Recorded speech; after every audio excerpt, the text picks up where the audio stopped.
असली दुनिया में उसके गायब होने को लेकर चल रही हलचल से दूर वो उस रहस्यमय तिलिस्म में भटक रहा था, जहां कदम कदम पर खतरा उसका इंतजार कर रहा था।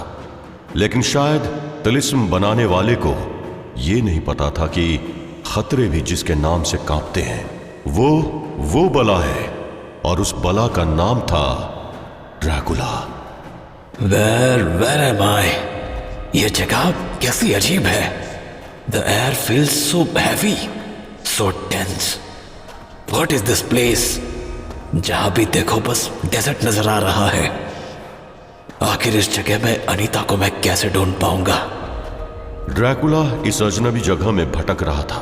हर कदम के साथ उसे ऐसा लग रहा था जैसे एक साया उसका पीछा कर रहा हो, लेकिन दूर दूर तक कोई भी दिखाई नहीं दे रहा था। मैं जाऊं तो कहां जाऊं? कुछ समझ नहीं आ रहा है। कुछ भी नहीं। इस रेगिस्तान में अनीता कहां होगी? ना मुझे उसकी आवाज सुनाई पड़ रही है और ना ही मेरी सुपर सेंस ऑफ स्मेल उसकी ट्रायल पिक कर पा रही है। ड्रैकुला बुदबुदाता हुआ चुपचाप एक डायरेक्शन में बढ़ता जा रहा था कि तभी उसे एक आवाज सुनाई दी और वो रुक गया। ड्रैकुला की आंखों के ठीक सामने एक साया प्रकट हो चुका था। उसका रंग बिल्कुल काला था, लेकिन ड्रैकुला उसके आर पार देख सकता था। वो साया हवा में उड़ रहा था और उसके पूरे अस्तित्व में बस उसकी आंखें चमक रही थी, लाल सुर्ख आंखें, मानो उसकी आंखों के कतरों में अंगारे जल रहे हो। स्वागत है Vlad, welcome to the labyrinth of fate. Who are you? तुम कौन हो? And where am I? मैं हूं वार्डन ऑफ शैडोज, यानी परछाइयों का पहरेदार, और तुम हो इस लैबिरिंथ के पहले और आखिरी मेहमान। लैबिरिंथ? आखिरी मेहमान? तो तुम्हें लगता है कि मैं यहां से बाहर नहीं निकल पाऊंगा? I have seen centuries pass by, fought wars, defied gods. कोई मेज या लेब्रियंट मुझे रोक नहीं सकती। ये सिर्फ एक मेज नहीं है व्लाद, ये एक मिरर है, एक आईना जो तुम्हारे अंदर की सच्चाई दिखाएगा। जो झूठ तुमने अपने आप से छुपाए हैं वो यहां तुम्हारे सामने खड़े होंगे। Enough riddles. मुझे बस ये जानना है कि अनीता कहाँ है। अगर वो मुझे नहीं मिली तो मैं इस जगह को ही डिस्ट्रॉय कर दूंगा, from one end to another. Dracula की उस धमकी को उस साये ने पूरी तरह इग्नोर कर दिया और आगे बोलने लगा। तुम भटक चुके हो व्लाद, लेकिन ये जगह तुम्हें वो सही रास्ता दिखाएगी जिस पर चलकर तुम्हें समझ आएगा कि तुम कौन हो और तुम्हें क्या करना है। आने वाली हर परीक्षा तुमसे तुम्हारी गलतियों का हिसाब मांगने वाली है व्लाद, तैयार हो जाओ। मैं किसी का हिसाब नहीं देता। मैं ड्रैकुला हूं, इमॉर्टल इटर्नल। तो ये नाटक बंद करो। इमॉर्टल हो तुम, पर अविनाशी नहीं। तुमने अपनी अमरता के पीछे अपनी असली पहचान छुपा दी। तुम्हें लगता है वक्त तुम्हारा दुश्मन है, पर असल में तुम खुद अपने दुश्मन बन चुके हो। खुद का दुश्मन? तो और क्या बोलोगे? ये सब ड्रामा किस लिए? क्या ये एक और ट्रैप है मुझे भटकाने का, जैसे कि पहले मेरी एलिजाबेथ को सामने लाकर कोशिश की थी? ट्रैप नहीं, एक मौका। तुम्हारे अंदर जो अंधकार है उसे समझने का, पर यह समझना आसान नहीं होगा ड्रैकुला। हर कदम तुम्हें तुम्हारे गुजरे हुए फैसलों के सामने खड़ा करेगा। Fine, if this is some kind of trail तो मैं इसे पास करूंगा। No one can defeat me, because मैं यहां अनीता को लेने आया हूं और लिए बिना नहीं जाऊंगा। बहुत ईगो है तुम्हारे अंदर, लेकिन ये तुम्हारे ईगो की बात नहीं है काउंट ड्रैकुला, ये तुम्हारे अस्तित्व की बात है। तुम्हारा जन्म क्यों हुआ, तुम इतने क्रूर कैसे बने, आगे आने वाली हर कहानी तुम्हारे लिए एक संदेशा लेकर आएगी। अगर तुम समझ गए तो तुम अपना सही मकसद पालोगे। अगले ही पल उस साये ने अपने दोनों हाथ उठाकर गोल घुमाने शुरू कर दिए। उसके हाथों की मूवमेंट के साथ ही ड्रैकुला के सामने एक पोर्टल खुलने लगा, जिसके कोने से कोहरा निकल रहा था। ये रहा तुम्हारा पहला दरवाजा, तुम्हें इसके पार जाना है।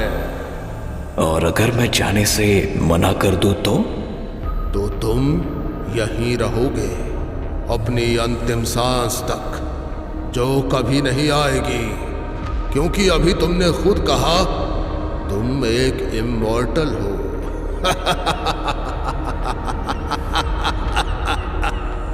ड्रैकुला ने कुछ देर वार्डन नाम के उस साये को देखा और फिर उस पोर्टल की ओर बढ़ गया। ब्रिंग इट ऑन, देखता हूं आगे क्या है, देखता हूं कि मेरा सामना किस मुसीबत से होता है।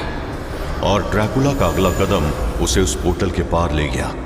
उसके पोर्टल पार करते ही पोर्टल एक तेज चमक और आवाज के साथ बंद हो गया और पीछे रह गया बस एक अंतहीन रेगिस्तान। ड्रैकुला इस बात से अनजान था कि वो तिलिस्म के पहले चक्र को पार करके दूसरे चक्र में आ चुका था।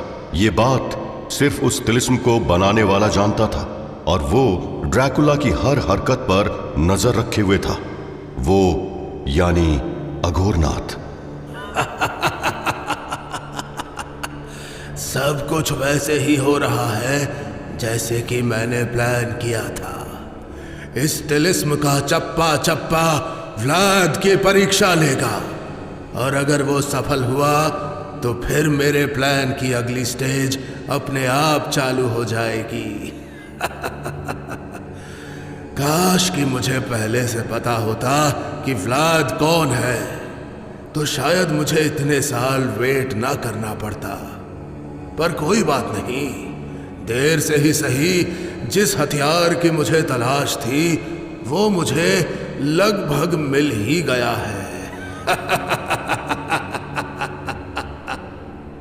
अघोरनाथ के मन में क्या चल रहा था ये शायद अघोरनाथ के अलावा किसी को नहीं पता था, और ड्रैकुला के साथ क्या हो रहा था ये निश्चित ही अघोरनाथ के अलावा किसी को नहीं पता था। इस सब से दूर वो साधु हमेशा की तरह राम नाम के जाप में मग्न था। जय श्री राम, जय श्री राम, जय जय श्री राम। ध्यान में डूबे उस साधु ने अचानक आंखें खोल दी, क्योंकि उन्हें किसी के आने का एहसास हो गया था। लेकिन उन्होंने पीछे मुड़ के नहीं देखा और आने वाले का स्वागत करने लगे। स्वागत है ऋषिराज, मेरा प्रणाम स्वीकार करें। नारायण नारायण, अंजनी पुत्र को मेरा प्रणाम। कहिए ऋषिराज, कैसे आना हुआ? मैं उससे मिलकर आ रहा हूं। क्या सच में? क्या वार्तालाप हुई आपकी उससे? उसकी सोच में कोई बदलाव आया है क्या? तनिक भर भी नहीं, बल्कि ये कहना सही होगा कि उसकी सोच पहले से और अधिक जहरीली हो चुकी है। उसके जीवन का सिर्फ एक ही उद्देश्य शेष है, आप जानते ही होंगे। द्वापर युग से कलयुग तक वो उस नफरत का बोझ लेकर घूमता रहा है। इतने वर्षों में उसकी नफरत उसके अस्तित्व का एक भाग बन गई है, या फिर ये कहना सही होगा कि उसकी नफरत ही उसका अस्तित्व बन चुकी है। वैसे और क्या जानकारी मिली आपको? कुछ खास नहीं, बस इतना ही समझ आया कि वो कोई बड़ा खेल खेलने की कोशिश कर रहा है, कोई गहरी साजिश जो मानव और देवताओं को एक दूसरे का शत्रु बना देगी। एक ऐसे युद्ध की नींव डालना चाहता है वो, जिसका अंत ब्रह्मांड की व्यवस्था को हिलाकर रख देगा। ऋषिराज की वो बात सुनते ही साधु महाराज चौंक गए। ऋषिराज की बात सुनकर वो साधु गहरी सोच में डूब गए, और फिर जब उन्होंने बोलना शुरू किया तो उनकी आवाज में पहली बार चिंता महसूस हो रही थी। कैसा विकट समय आ गया है। एक तरफ नर्क के भीतर लूसीफर अपनी साजिशों में लगा है, तो दूसरी तरफ वो मानव को देवताओं के विरुद्ध ले जाने की कोशिश में लगा है। शेष मानव तो मानव के रक्त का प्यासा तो सदियों से रहा है, लेकिन इस समय भारत भूमि पर हम मानव के हाथों मानव के शोषण एक बड़े स्तर पर देख रहे हैं। कलयुग का प्रभाव तेजी से बढ़ रहा है। अगर ये सब चलता रहा तो कलयुग हमेशा के लिए अस्तित्व में रह जाएगा, हमेशा हमेशा के लिए। साधु महाराज की आवाज में मौजूद चिंता को ऋषिराज ने भी महसूस कर लिया था। आज जीवन में पहली बार आपकी वाणी में चिंता का आभास हो रहा है। क्या इसे भी कलयुग का प्रभाव ही माना जाए? वैसे आपका चिंतित होना बनता है, क्योंकि हम सब जिसके ऊपर अपनी उम्मीदें लगाकर चल रहे थे उसके साथ क्या हो रहा है ये पता ही नहीं चल रहा है।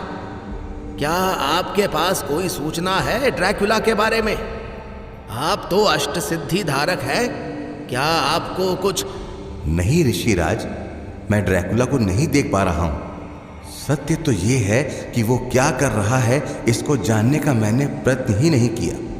आपके आने से पूर्व मैं ध्यान लगाकर अपनी सिद्धियों की मदद से उसके तिलिस्म के भीतर देखने की कोशिश कर रहा था, लेकिन उसने इन हजारों सालों में स्वयं को बहुत शक्तिशाली बना लिया है। मुझे और प्रयास करना होगा ताकि मैं उसके तिलिस्म के सुरक्षा चक्र को भेद कर अंदर देख सकूं। साधु महाराज की बात सुनकर ऋषिराज ने उन्हें प्रणाम किया और बोल पड़े, अगर ऐसा है तो मुझे चलना चाहिए। आपके ध्यान में मैं बाधा नहीं बनना चाहूंगा, आज्ञा दे। नारायण नारायण। और ऐसा बोलते ही ऋषिराज वहां से गायब हो गए। उनके जाते ही साधु महाराज फिर से ध्यान मुद्रा में बैठ गए और जाप करने लगे। हर कोई ड्रैकुला पर नजर रखने की कोशिश में लगा था, और ड्रैकुला वो तो पहुंच चुका था एक ऐसे कालखंड में जो उसके जन्म से करीब 10 लाख साल पहले का समय था। एक ऐसे युग में जिसे कहते थे त्रेता युग।